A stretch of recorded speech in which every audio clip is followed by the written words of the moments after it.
2019 has been a year for remakes and remasters, and now we add another one to the mix with Super Monkey Ball Banana Blitz HD. Whew, so that 5 times fast. Super Monkey Ball Banana Blitz HD. Don't actually do it, you'll break your brain. Anyway, this game is a remake of the 7th title in the Super Monkey Ball series, which came out in 2006 for the Wii. After the alien pirate, Captain Krabuchin, steals the golden banana bunch from Ai and his friends, it's up to the group to take back what's theirs and show this alien menace the door. And look, to their credit, their plan isn't one I think any invading force would expect: get in a ball and roll around. You can select any of the monkey mates, each with their own set of stats, and get to tilting the putt-putt-like courses that make up the worlds to roll them around. Your goal is to make it from one end to the other as fast as you can, while collecting as many bananas as you can along the way.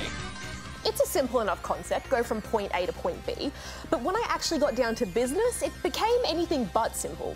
While Banana Blitz HD does run smoother in handheld mode, I still felt there was a weightlessness to the ball's movements that made it really difficult to control at times, especially when it came to the more precarious courses. And if you lose all your lives, you give up your chance to earn the champion medal.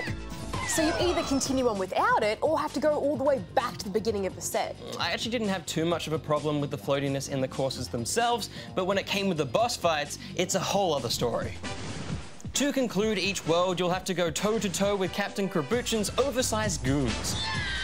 These fights usually break down to dance around enemy, wait for them to show their weakness, and destroy them with it.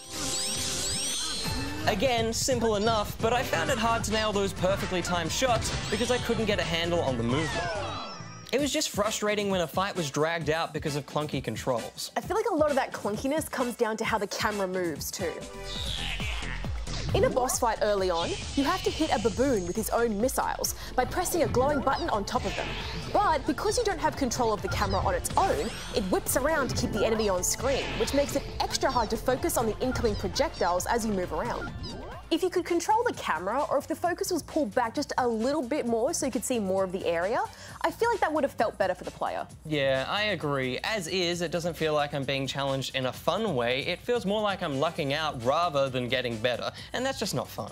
It also doesn't really make me want to compete in the time attack mode, which sees you running a few select courses again, trying to get the fastest time to make it onto the leaderboard.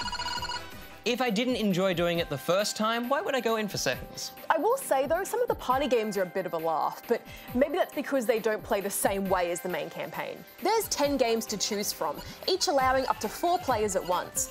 Space Monkey Attack, not to be confused with another popular arcade space shooter, sees you and your friends piloting ships to take out waves of enemies. Dangerous Route is the closest you get to the main game, but because it's got a top-down perspective and you've got an arrow telling you where you're facing, it feels much better to play. My personal favourite was Monkey Snowboard. It was like I was back in my living room playing the Wii as I slid down those slopes. But it did drive home for me how dated this game feels. What did you think overall, Jem? I think if you're a fan of the original series, then Super Monkey Ball Banana Blitz HD is probably a great throwback. But as someone new to the franchise, it only really serves to show just how far games have come since 2006 and how grateful I am that they have. So it's 2 out of 5 rubber chickens for me. The line between challenging and frustrating is so easily crossed, and I found that I was leaning more towards the frustrating side here. And while you may be able to get some fun out of beating your personal best, there just wasn't enough here for me to want to keep playing. So I'm also giving Banana Blitz HD 2 out of 5 rubber chickens. Okay, Jem, I want to try this. Super Monkey Ball Banana Blitz HD, Super Monkey Ball Banana Blitz HD, Super Monkey Ball Banana Blitz HD, Super Monkey Ball Banana Blitz HD, Super Monkey Ball Banana Blitz HD, Super Monkey Ball Banana Blitz HD.